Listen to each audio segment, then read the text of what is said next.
আল্লাহর ওলির 12 বছর সন্নিকট হয়ে গেছে, 12 বছর হয়ে গেল তার দরবারের দিকে রওয়ানা। এইদিকে সন্তানের মাও এসে আল্লাহর ওলির দরবারে হাজির। এসে দেখে সন্তান কই গেল, কই গেল, কই গেল। আল্লাহ সুবহানাহু ওয়া তাআলা বলেন, ইয়া আইয়ুহাল্লাযীনা আমানু, হে ঈমানদারগণ, আতিউল্লাহ, তোমরা আল্লাহর আনুগত্য করো, ওয়া আতিউর রাসূল, রাসূলের আনুগত্য করো, ওয়া উলিল আমরি মিনকুম, আমরের আনুগত্য করো। আমরকে আল ইলম ওয়াল ফিকহ, আল উলামা ওয়ারাসাতুল আম্বিয়া। আমর হচ্ছে হক্কানি আলেম আল্লাহর ওলি। জোরে বলেন না সুবহানাল্লাহ। আল্লাহ সুবহানাহু ওয়া তাআলা বলে তোমরা আমর আনুগত্য করো। আমর আনুগত্য করলে কি লাভ? আল্লামা জালালউদ্দিন রুমি বলেন, এক জামানা সুহবতে বা আউলিয়া বেহতর সদ সোনে তাআত বেরিয়া। মাইল মোমিন সোয়ে মোমিন নিশাওয়া, নাইল কাফির সোয়ে কাফির নিশাওয়া।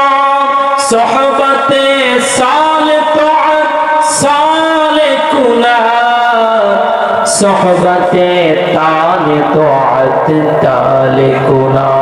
সৎ সঙ্গে সর্ববাস, অসৎ সঙ্গে সর্বনাশ। ঠিক কি না? আল্লামা জালালউদ্দিন রুমি বলেন, একজন আল্লাহর ওলির সুহবতে থাকলে আল্লাহর ওলি হওয়া যায়। একজন ডাকাতের সুহবতে থাকলে ডাকাত হওয়া যায়। একজন চোরের সাথে চললে চোর হওয়া যায়। একজন নামাজিদের সাথে চললে নামাজি হওয়া যায়। ঠিক কিনা বলেন? আমাদের জিলানী বাবার কদমে সুহবতে আমরা যদি থাকি আমরা আল্লাহর ওলি হয়ে যাব। ঠিক কিনা বলে? বন্ধুজন আমার, ভাইয়েরা আমার, বাগদাদ শরীফে আল্লাহর ওলি জুনায়েদ বাগদাদি কি বলেন? জুনায়েদ বাগদাদি বাবা ভাই, জুনায়েদ বাগদাদি এলাকা থেকে 2 থেকে 3 কিলোমিটার দূরে একজন চোর ছিলেন। চোরের এক হাত ছিল না। কি ছিল না? এক হাত ছিল না। চোরের একটি ধর্ম হলো চোর এলাকায় চুরি করে না, 2 এলাকা দূরে চুরি করে। ঠিক কিনা? এইবার চোর চিন্তা করল, আমার এলাকায় আমি চুরি করব না, 2 এলাকা দূরে চুরি করব। চোর 2 এলাকা পরে একটা এলাকার টার্গেট নিলেন। ওই এলাকাটা ছিল জুনায়েদ বাগদাদির এলাকা। এইবার চোর ওই এলাকার ভিতরে একটি বাড়ি টার্গেট করলেন। বাড়িটাও ছিল জুনায়েদ বাগদাদি। জোরে বলেন না বন্ধুজন আমার, ভাইরা আমার। এইবার জুনায়েদ বাগদাদির ঘরে যখন চোর ঢুকলেন, চোর ঢোকার পরে জুনায়েদ বাগদাদি তিনি সালাতুত তাহাজ্জুদের নামাজ আদায় করতেছে। সালাতুত তাহাজ্জুদের নামাজ শেষ, জুনায়েদ বাগদাদি তার বিছানায় শায়িত হলেন, ঘুমালেন। ঘুমাবার জন্য প্রস্তুতি নিলেন। এইবার জুনায়েদ বাগদাদি দেখতেছে চোর তার বাড়ির সব মালামালগুলো প্যাকেট ভরলেন। ভরার পরে এইবার দেখলেন জুনায়েদ বাগদাদি আল্লাহর ওলি, চোরের একটা হাত নাই, কিন্তু চোর মাল সাবা নিয়ে যেতে অনেক কষ্ট হচ্ছে। এইবার ও আমার আব্বা জান্না কলিজার টুকরা যুবক ভাইরা, জুনায়েদ বাগদাদি বললেন মনে মনে, চোরের কষ্ট হচ্ছে আছে, কিন্তু চোরের সামনে দিয়ে যদি বলি ও ভাই তোমার মালগুলো তোমার বাড়িতে নেওয়ার জন্য কষ্ট হবে, আমার হাতে দাও, কিন্তু জুনায়েদ বাগদাদি তা করলেন না। তিনি অন্য এলাকা দিয়ে অন্য রোড দিয়ে তার সামনে যে হাজির হলেন, বলেন বাবা গো আমার হাতে তোমার বোঝাগুলো দাও, তোমার বাড়িতে নিয়ে আমি আগিয়ে দিয়ে আসবো। এইবার চোর বললেন না না তোমার কাছে দিব না। কেন না দিব না? তুমি ভাগ নিবা। এইবার বললেন না না বাবা আমার কথা বিশ্বাস করো, আমি ভাগ নিব না, ভাগ নিব না, ভাগ নিব না। এইবার চোরের একটু বিশ্বাস হলো, বলল আচ্ছা ঠিক আছে তোমাকে মাইনা দিব না, তোমাকে ভাগ দিব না, চলো। এইবার জুনায়েদ বাগদাদি তার মাথার উপরে তার নিজের মাল নিয়ে চোরের বাড়িতে দিয়ে আসলে।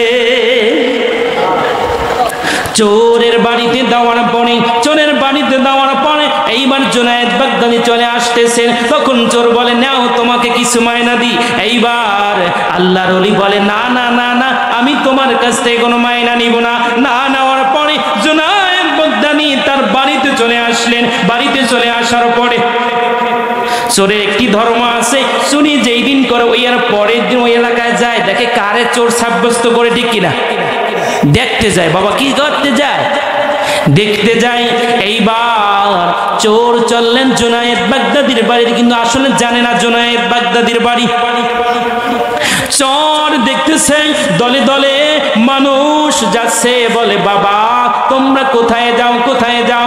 এইবার বলে আমরা আল্লাহর ওলিদের সোহবতে যাই, আল্লাহর ওলিদের তালিমে যাই, আল্লাহর ওলি ফায়েজের বরকত নেওয়ার জন্য যাই।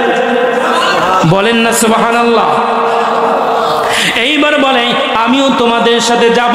যাওয়ার পরে এইবার চোর ওই জুনায়েদ বাগদাদির মুরিদদের সাথে জুনায়েদ বাগদাদির বাড়িতে গেলেন। বলেন না সুবহানাল্লাহ। এইবার জুনায়েদ বাগদাদির বাড়িতে যাওয়ার পরে চোরের মনে কামড় দিয়েছে, গেল রজনীতে আমি এই বাড়িতেই তো চুরি করতে এসেছিলাম। এইবার চোর দেখলেন একটি কুরচি চেহারের উপরে বসা, যেই মুরব্বি আমার মাল সাবানা টেনে আমার বাড়িতে দিয়ে আসছিলেন, ওই শায়েখ আল্লাহর ওলি চেয়ারে বসা। আর জুনায়েদ বাগদাদি চোরকে দেখিয়ে বলে ও চোর, গেল রজনীর কথাগুলো কারো কাছে বলবা না। এই কথা বলার পরে জুনায়েদ বাগদাদির সোহবত নিলেন, তরিকাত তাসাউফের সবক নিলেন। এক এক করে সকলে সোহবত নিয়ে তাসাউফের তরিকার সবক নিয়ে যার যার বাড়ি চলে গেলেন।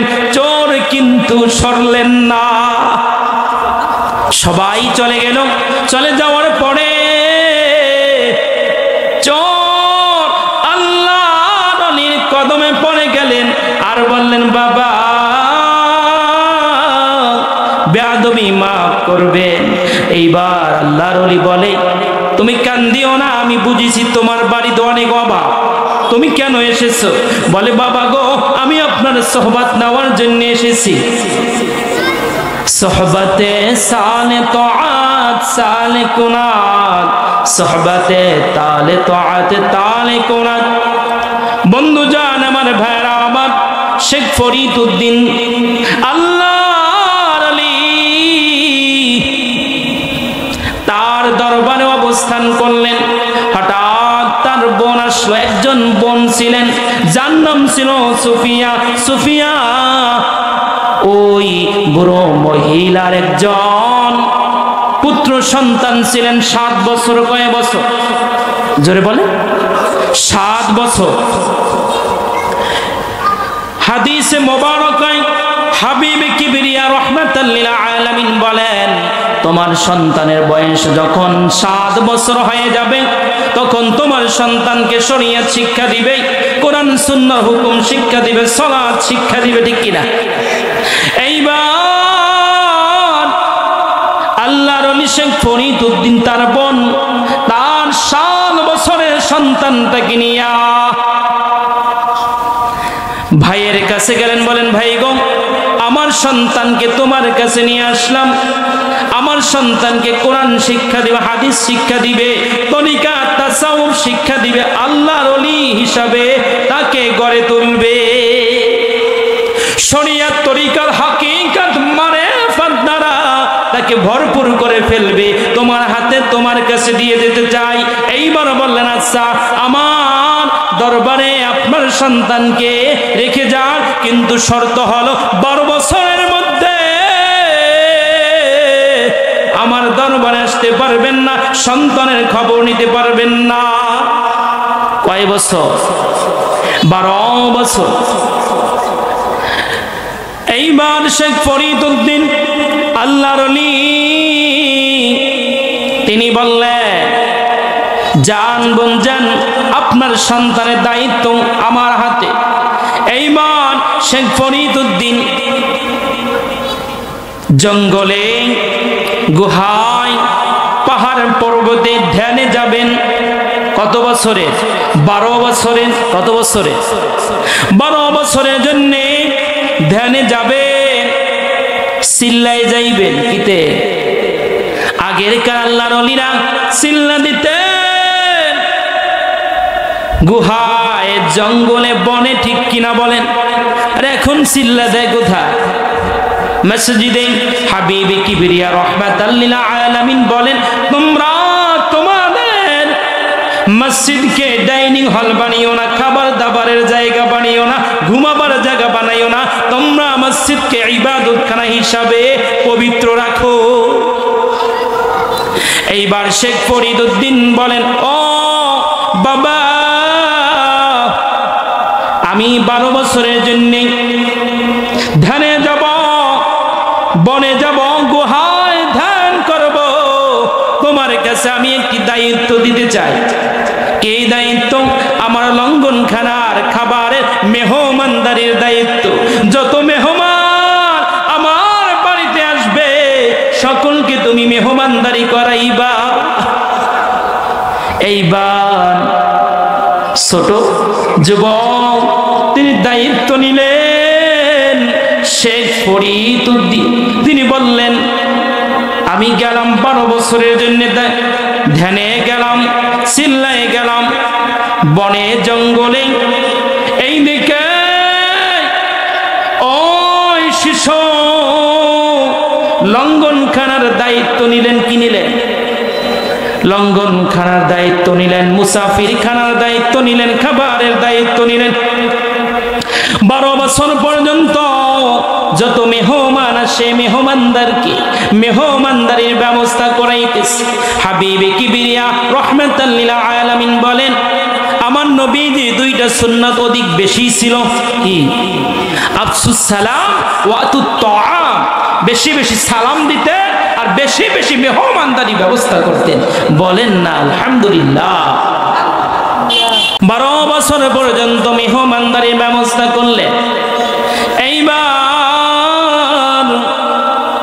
আল্লাহর ওলির 12 বছর সন্নিকট হয়ে গেছে, 12 বছর হয়ে গেল, তার দরবারের দিকে রওয়ানা। এইবার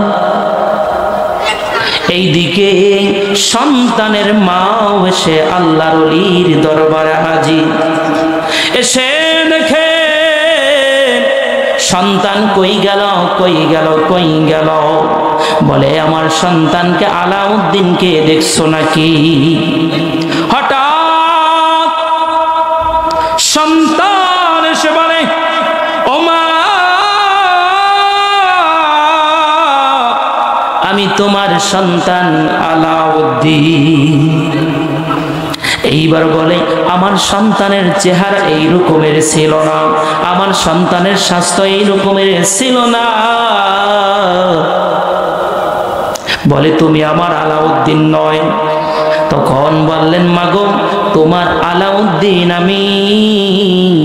বলে, তোমার চেহারা এমন কেন? তুমি কি 12 বছর পর্যন্ত কোনো খাবার খাও না? বন্ধুজন ভাইরা আমার, এইবার ফখরুদ্দিন শেখ ফরিদউদ্দিন তিনি এসে হাজির। এইবার বোন বলতেছে, ও ভাই, তোমার কাছে রেখে গেলাম আমার সন্তানকে মানুষের মতো মানুষ হিসাবে তৈরি করবা, শরিয়ত তরিকার হাকিকত মারিফাত দ্বারা ভরপুর করবা।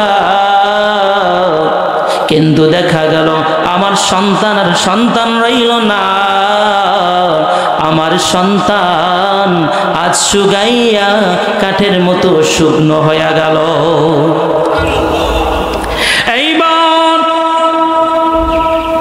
বোন কাঁদে, আর শেখ ফরিদউদ্দিন এসে বলে, বাবারে তোমার কাছে লঙ্ঘন খানার মুসা